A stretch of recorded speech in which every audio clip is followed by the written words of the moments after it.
معمول کے مطابق جیسا کہ صبح میں ماء حوا کو بیٹا پیدا ہوتا، شام کو بیٹی پیدا ہوتی، حضرت آدم علیہ السلام کی شریعت تھی، آپ کی شریعت کے مطابق دونوں کا عقد ہو جاتا، لیکن جب حضرت شیس علیہ السلام پیدا ہوئے اس وقت میں ماء حوا کو کوئی بیٹی پیدا نہیں ہوئی، تو حضرت آدم علیہ السلام علیہ نبی تسلیم سے پھر دعا مانگی، اللہ تو نے مجھے بیٹا دیا، نبوت سے سرفراز کیا، محبوبیت کے درجے پر فائز فرمایا، لیکن اس کے عقد کے لیے کوئی بیٹی کا انتظام نہیں، کوئی عورت کا انتظام نہیں ہے، اس کا جوڑا نہ ہو سکے گا تو نسل انسانی یہیں منقطع ہو جائے گی، ٹھہر جائے گی۔ تب اللہ تبارک تعالیٰ نے حضرت جبریل امین کو حکم دیا، حضرت جبریل امین بہش میں جاتے ہیں اور ایک حور کا انتخاب کرتے ہیں، حور کو لے کر کے آتے ہیں جن سے حضرت شیس علیہ السلام علیہ نبینا تسلیم کا نکاح ہوتا ہے، جن کا نام حضرت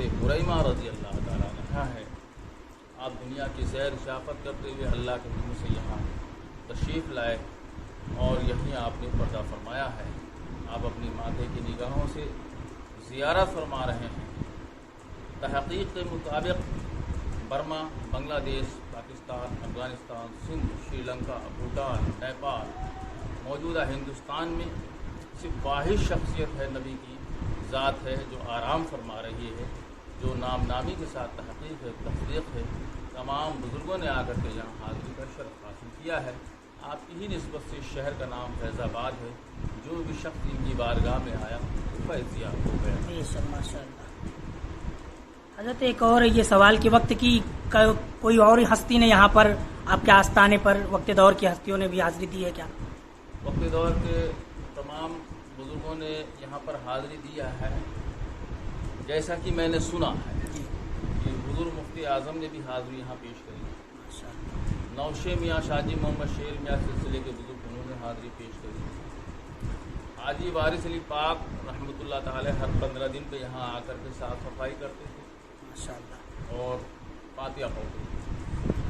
مخدوم اشرف سمنانی رحمۃ اللہ تعالی نے بھی حاضری یہاں پیش کری، شیخ عبد الرحمن چشتی رحمۃ اللہ تعالی نے حاضری یہاں پیش کری، شاہ عبد اللطیف ستن شریف نے بھی یہاں حاضری پیش کری۔ ایسے تمام بزرگوں نے حاضری پیش کری جن کی ولایت کا شہرہ تھا، جن کی ولایت کا ڈنکا بج رہا تھا۔ جب وہ حضرات یہاں پہ آئے تو ان کے نام نامی جو ان بزرگوں کی تاریخ میں رقم کر لیے گئے۔ باقی تو یہاں نہ جانے کتنے بزرگوں نے حاضری کا شرف حاصل کیا، جو کہ خاموشی سے آئے اور اپنی حاضری پیش کری، خراج عقیدت پیش کیا اور اپنے وطن کو واپس چلے گئے۔ حضرت شیس علیہ السلام کے پہلو میں یہ 500 بیگھے کا قبرستان ہے، جو کہ دنیا کا پہلا قبرستان کہا جاتا ہے تاریخ میں۔ یہ تمام جو 500 کے بیگھے قبرستان ہیں، ان قبرستان میں کسی عام انسان کی کوئی مرقد نہیں ہے، کوئی قبر نہیں ہے، سب بزرگوں کی مزاریں ہیں اس میں، اور تمام شہداؤں کی مزاریں ہیں۔ اور ان جنگلوں میں، ان قبرستانوں میں قناتی مسجدیں ہیں، خانقاہیں ہیں اور عبادت گاہیں ہیں۔ دیکھنے پر ایسا تصور ہوتا ہے، معلوم چلتا ہے، پتہ یہ چلتا ہے کہ یہ بزرگ اپنے وطنوں سے آ کر کے نبی کی قربت میں بیٹھ کر انہوں نے عبادتیں کری ہیں، اور منزل مقصود کو پہنچنے کے بعد یہی وہ حضرات دفن ہو گئے، اپنے وطن کو واپس نہیں گئے۔ یہ وہ حضرات تھے کہ ان کی جدائی گوارا انہوں نے گوارا نہ سمجھا۔ سب سے پہلے جو خادم یہاں خدمت کی غرض سے حاضر ہوئے وہ شاہ نذیر الدین قادری بغدادی رحمۃ اللہ علیہ ہیں۔ پیران پیر جو ہے شیخ عبد القادر جیلانی قصہ نورانی رضی اللہ تعالیٰ عنہ کی خلیفہ کہے جاتے ہیں۔ دوسرے بزرگ جو ہے وہ شاہ جلال الدین سہروردی رحمۃ اللہ علیہ، جو کہ ملتان سے آئے، بابا بہاؤالدین زکریا ملتانی رحمۃ اللہ علیہ کے سلسلے سے بھانجے بھی کہے جاتے ہیں، ان کے خلیفہ بھی کہے جاتے ہیں۔ وہ جب خدمت کرنے آئے تو ان کے ساتھ میں ان کا مرید بادشاہ سکندر لودھی یہاں حاضر ہوا اور اس نے یہاں حاضری پیش کری، اور پھر انہی کی دعاؤں سے حضرت شیس علیہ السلام علیہ نبی تسلیم کی دعاؤں سے اس کو فتح یابی نصیب ہوئی۔ آپ جو کچھ بھی یہاں بلڈنگ اسٹرکچر دیکھ رہے ہیں، جو آستانے پر در و دیوار ہیں، نقاشیاں ہیں، یہ دور حاضر میں ہی بادشاہ سکندر لودھی نے خود حاضر ہو کر کے تعمیر فرمایا تھا۔ اور جو آپ مزار شریف دیکھ رہے ہیں، یہ حضرت کے ہارٹ کی جگہ ہے، قلب کی جگہ ہے۔ آپ کا قد جو ہے 110 فٹ کا ہے، آپ کا جو ہے قد مبارک 110 فٹ کا ہے۔ شاہ جلال الدین سہروردی رحمۃ اللہ علیہ 40 دن مراقبے میں جانے کے بعد حضرت نے آپ کو اجازت فرمائی کہ میرے دل کی جگہ بنائی جائے۔ اب سے لے کر سوئے قیامت تک جتنے بشر آئیں گے نسل انسانی خواہ وہ کسی مذہب کے ماننے والے ہوں، سب کا میں باپ ہوں، ابو بشر ہوں۔ حضرت آدم علیہ السلام کے بعد سارے نبیوں کے جد امجد آپ کہلائے جاتے ہیں، سارے بشر کے ابو بشر کہلائے جاتے ہیں۔ لہٰذا میرے جو ہے ہارٹ کی دل کی جگہ بناؤ، تو آپ کے حکم کے مطابق آپ کے دل کی جگہ بنائی گئی۔ ویسے آپ کا جیسے قدامت 110 فٹ ہے، اور جیسا کہ تاریخ میں لکھا ہے کہ 2 ٹیلوں کے مابین اللہ کے مقدس نبی حضرت شیش علیہ السلام آرام فرما ہیں۔ تاریخ ہند میں دیکھیں، اخبار الاخیار شیخ محدث حق دہلوی رحمۃ اللہ علیہ کی کتاب میں دیکھیں، اور تاریخ شہر اودھ اولیاء میں دیکھیں، تمام کتب میں آپ کے حوالے یہاں مل جائیں گے۔ ماشاءاللہ، سبحان اللہ۔ تو یہ ناظرین آستانہ اور صحن ہے حضرت شیش علیہ السلام کا، وہ آپ کی مزار بنی ہوئی ہے، اور یہاں پر اور بھی مزار اقدس بنی ہوئی ہیں،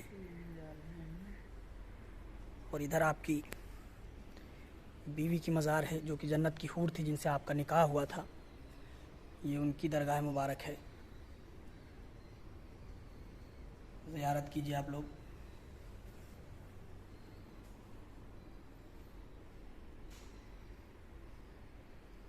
ماشاءاللہ، سبحان اللہ، بہت ہی پرسکون ہے ان آستانوں پر۔ انشاءاللہ اگر جب آپ یہاں آئیں گے تو آپ کا قلوب منور و مسلح ہو جائے گا۔ بہت ہی سکون ہے اللہ کہ اس نبی کے آستانے پر، ماشاءاللہ۔ دوستو، حضرت شیش علیہ السلام کا یہ جو آستانہ ہے وہ اسٹیشن کے دوسری سائڈ سے، جو مین سائڈ ہے اس سائڈ سے نہ جا کے پیچھے کی سائڈ سے آپ جائیں گے تو پیدل ہی تقریباً 600 سے 700 میٹر ہوگا۔ آپ آسانی سے پیدل جا سکتے ہیں اگر چاہیں تو، اور آپ سامنے سے بھی 15 روپے دے کے آٹو رکشہ سے جا سکتے ہیں، ادھر سے آپ کو گھما کے لے جائے گا۔ لیکن اگر آپ پیچھے سے جانا چاہیں تو آسانی کے ساتھ پیچھے کے راستے سے بھی جا سکتے ہیں، مین راستے سے نہ ہو کر کے آپ دوسری سائڈ سے، تو وہاں سے 600 سے 700 میٹر کی دوری پر پڑے گا، اور آپ آسانی کے ساتھ پیدل ہی گھومتے ہوئے جا سکتے ہیں۔ ماشاءاللہ بہت ہی بہترین نظارہ ہے، بہت بڑا قبرستان ہے آپ کے آستانے کے آس پاس، اور وہ قبرستان شروع ہوگا اور آپ قبرستان ختم ہونے سے پہلے آپ کے آستانے پر پہنچ جائیں گے۔